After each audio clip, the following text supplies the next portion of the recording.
Hello everyone! Tayo ngayon ay nagluto ng merienda. Ito po ang puto cheese. Ayan guys. So ito po ang ating mga ingredients dyan para tayo ay makagawa ng masarap na merienda. Yan po ang milk powder, sugar, melted margarine or butter, kung ano pong available nyo, calumet, and pinch of salt.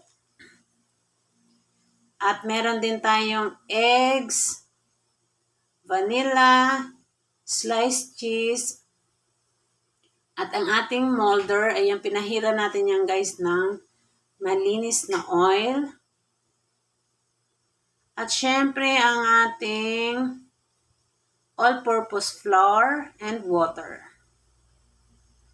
So ayan guys,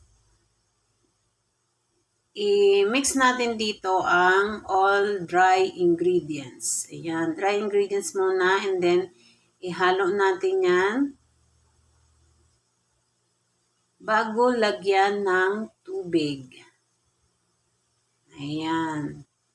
At isunod na natin ang vanilla at ang ating egg.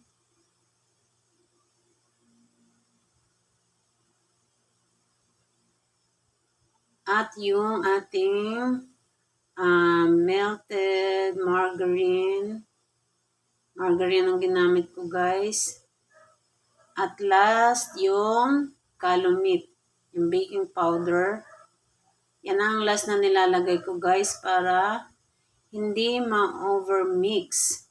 So, pagkatapos na, i-drain natin para ma-drain yung mga buo-buo pa. At i-rest natin yan ng 15 to 20 minutes.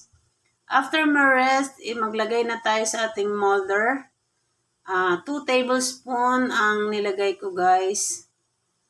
Kasi hindi pwedeng sobrang puno dahil mag-expand po yan. Aalsa po ang ating mixture. So ayan, naglagay na tayo sa ating steamer. I-steam natin yan ng 15 minutes.